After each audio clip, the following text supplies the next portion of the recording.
Assalamualaikum warahmatullahi wabarakatuh. Perkenalkan, nama saya Otari Nur Islami dari jurusan Akuntansi Universitas Riau. Tujuan saya membuat video ini yaitu untuk memberikan jawaban saya atas ujian akhir semester Pendidikan Kewarganegaraan kelas B dari Bapak Nurdiansyah MPD. Langsung saja, yang pertama yaitu jelaskan kontribusi atau sumbangan mata kuliah pendidikan kewarganegaraan dalam mengembangkan kepribadian mahasiswa program studi akuntansi Universitas Riau.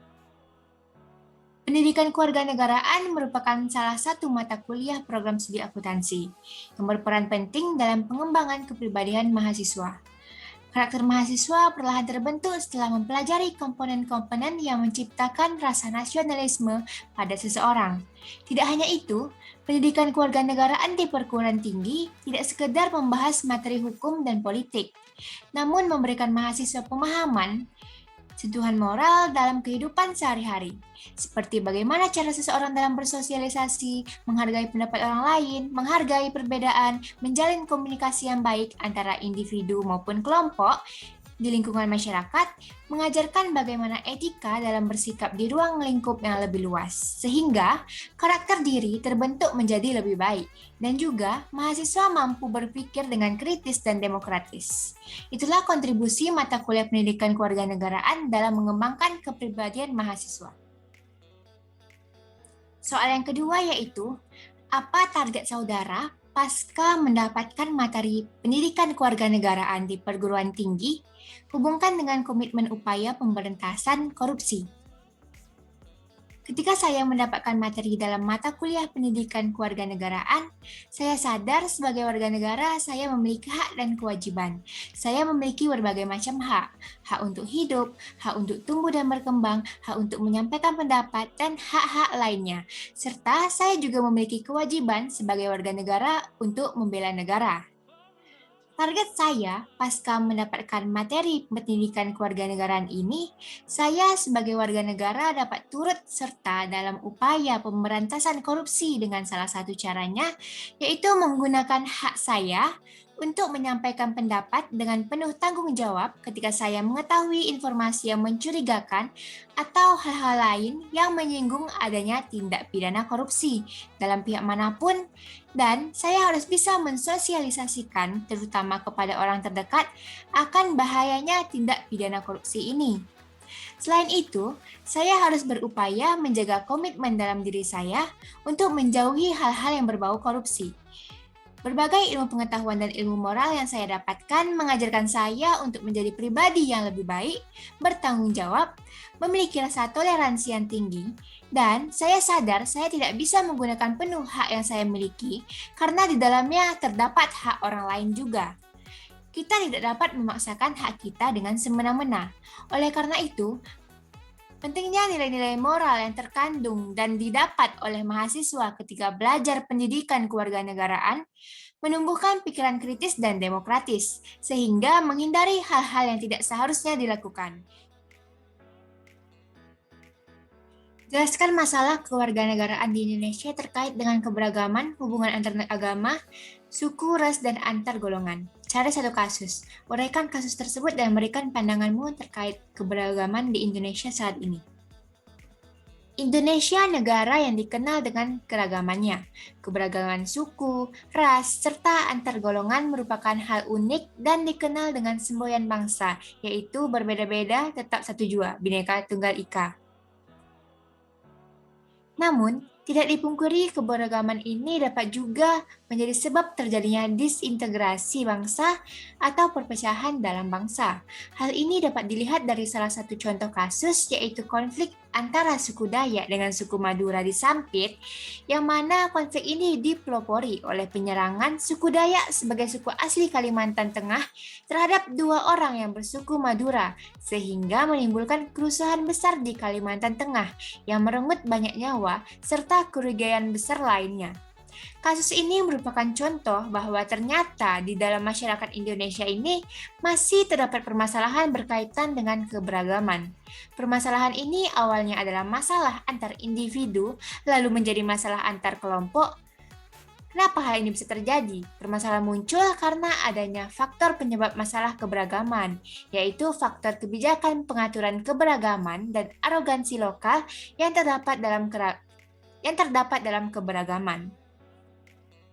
Terkait faktor penyebab internal dalam komponen keberagaman disebabkan oleh banyak arogansi yang berasal dari unsur keberagaman. Misalnya kefanatikan agama secara berlebihan, memandang kelompok suku bangsa, ras, atau etnis merasa paling benar sendiri. Selain itu, soal kebudayaan, banyak antara pemilik dan pendukung budaya merasa budayanya sendiri yang paling baik. Kondisi demikian akan menyebabkan iklim disharmoni sosial, keberagaman masyarakat Indonesia yang bercorak Bhinneka Tunggal Ika. Berikut ini sikap mental yang mengancam peraturan dan kesatuan dalam keberagaman, yaitu seperti etnosentrisme, sikap primordial atau sikap kedaerahan, persepsi yang keliru tentang otonomi daerah, fanatisme, dan sebagainya. Adapun pandangan saya terhadap keberagaman saat ini, yaitu yang saya amati keberagaman Indonesia sejak 2 tahun terakhir, yaitu dengan kehadiran teknologi dan media sosial, masyarakat Indonesia saat ini mungkin sudah lebih bijak dan dewasa untuk bisa mempertimbangkan keberagaman ini.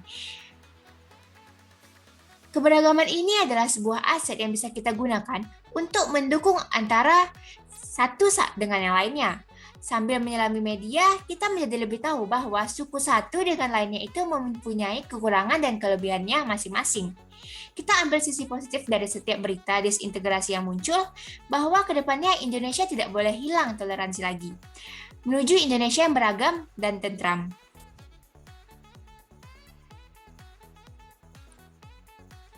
NKRI adalah negara yang terdiri dari ribuan pulau.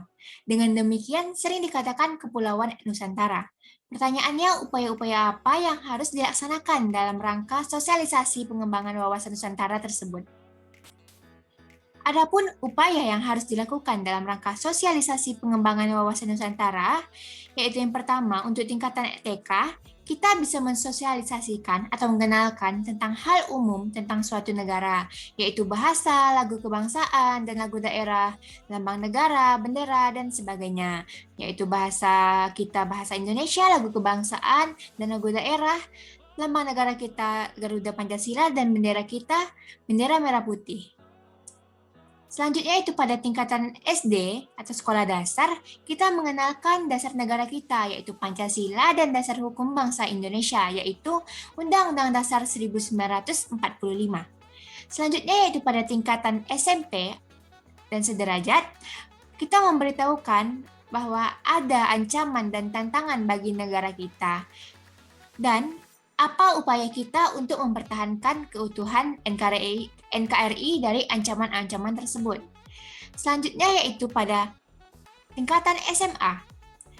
Pada SMA ini kita mensosialisasikan mengenai upaya bela negara dan rasa cinta tanah air untuk mempertahankan keutuhan NKRI, sehingga nanti tertanam jiwa bela negara di diri mereka. Selanjutnya pada masyarakat, kita dapat mensosialisasikan bahwa memang benar bangsa Indonesia ini memiliki berbagai macam suku, bangsa, budaya, ras, dan sebagainya.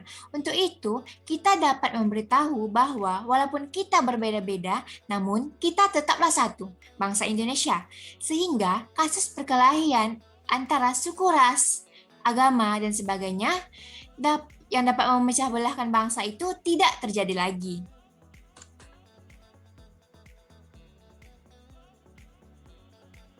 Sebutkan bentuk-bentuk hubungan antara negara dan warga negara, serta kemukakan pula hak dan kewajiban warga negara menurut Undang-Undang Dasar 1945.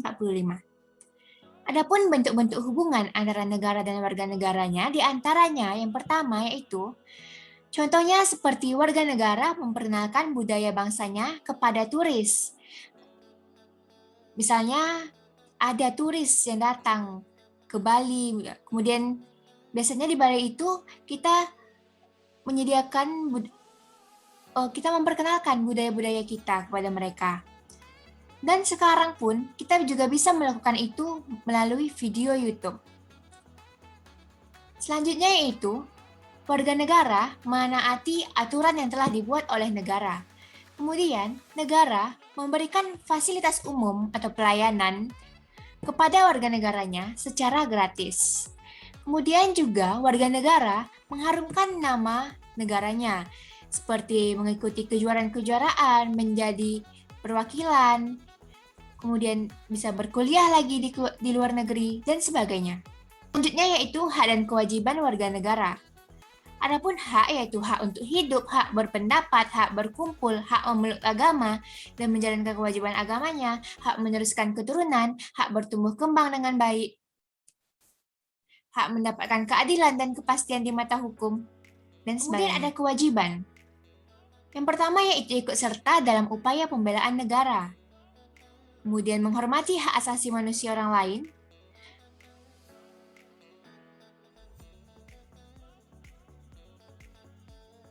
menaati dan menjunjung tinggi hukum dan pemerintahan, sekian tunduk jawaban dari kepada saya. perundang-perundangan yang Mohon maaf berlaku, apabila ada ikut serta kesalahan. dalam usaha Wabillahi taufiq pertahanan dan wal keamanan hidayah. negara. Wassalamualaikum warahmatullahi wabarakatuh.